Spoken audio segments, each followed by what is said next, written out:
Hello to all my friends and family on Facebook and in the world.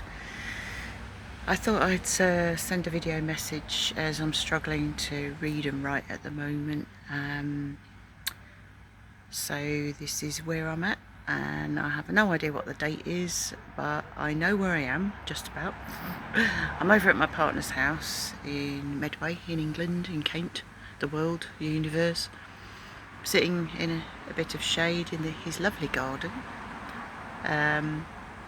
Some of you might recognise these sunglasses. I wore these on Cruise to the Edge in 2018. My goodness me, that seems like a lifetime ago. And no, I've still got them. Yeah.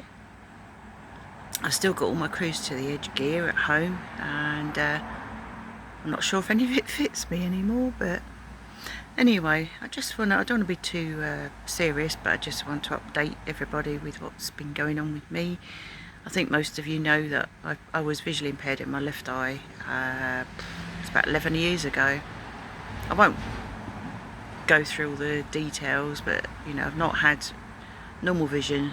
It's been cloudy vision, foggy vision for all that time since it happened. And I did always think, oh, I hope I don't get the same thing with my other eye, because I'll be in trouble. Yeah, well, it's happened, pretty much. As of, I think it's Friday today, yes, so it's been over a week now, and because I've been getting recurrent corneal abrasions in my right eye, which is the one I use for seeing and doing, and it's been happening quite a lot, and then sometimes my vision's a bit bad, but then it seems to get better until the next time, etc. Doctors don't seem to know why it's happening, and but it seems like I got some sort of infection last week, and I'm on antibiotic drops for at least a month now. The good news is, though, I mean, having been to the hospital 4 times in the last week, they did say to me yesterday that they think that the infection is slowly clearing, but unfortunately my vision isn't. The vision's there, but again, like the left eye, apologies for the traffic noise, my partner lives on a busy main road. Unfortunately for me, yeah, everything's very foggy. You know the eye chart you look at when they see how much you can read? I can't even see any letters, let alone read them. It's just a dull light when I'm looking at the, you know, they light this big box on the wall. It's got a light on it with all the letters on it. No, all I can see is this dull light, like I say. So I don't have to go back for a couple of weeks to hospital, which is good news, because my partner and I planned a long time ago that we would go away for my birthday next week, which is Monday, because we usually go away on my birthday or around my birthday, which is nice. We go to a caravan park not very far from here, actually, about 30-40 minutes on the bus, or much less in a taxi, which is nice.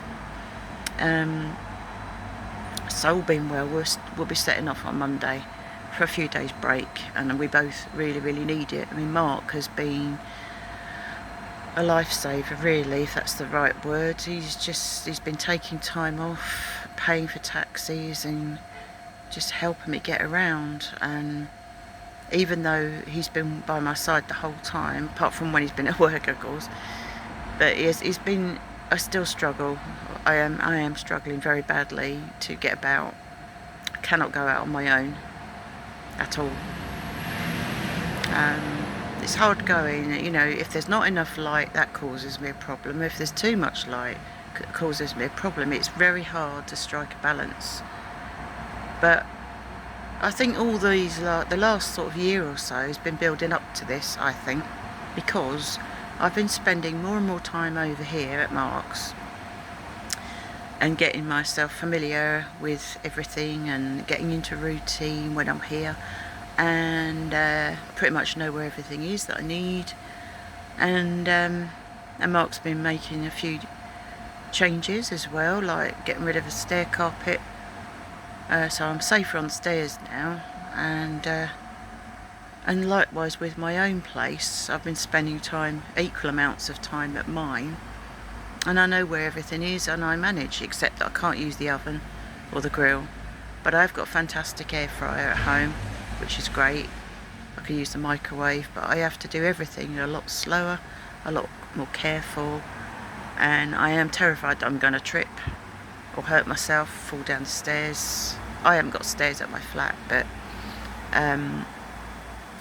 there are stairs here at Mark's house. But so far so good. I've got myself up and dressed and washed and put some washing on and washed up and had my breakfast outside, and but it's very, very hard or almost impossible to read. I can't watch TV easily. I usually listen to it. So my world has changed quite a bit, and it's possible that it could take weeks or even months for me to be able to see reasonably well ever again.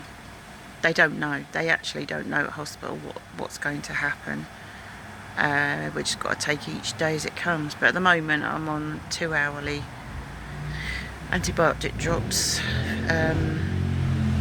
Thankfully I don't have to do them in the night like I did at the weekend. I had to wake myself up. I had the timer on every hour, not every 2 hours, in the night, day and night, and that was hard, but I did it.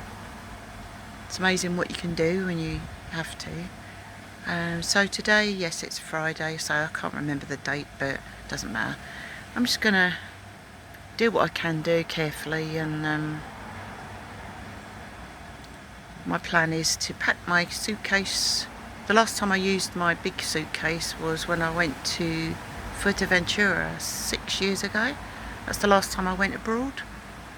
Whether I go abroad or not ever again, I don't know, but for the time being I definitely won't be going anywhere on my own, even the shop over the road. Sad, but I'm resigned to it. But I am pleased that I don't have to go back to the hospital for at least 2 weeks, and which means that we can go away Monday, have a nice break, and not have to think about getting me all the way back to the hospital, because that would have been a right pain. So that's where I'm at. So it's my birthday Monday, and I'm going to be the ripe old age of 64, and the Beatles songs ringing in my ears the whole time when I'm 64. I'm not even going to try and sing it. No. I feel about 104 at the moment, but no, come on, we can do this, come on. I'd like to get back to writing, but I can't use my computer at the moment, just can't see well enough.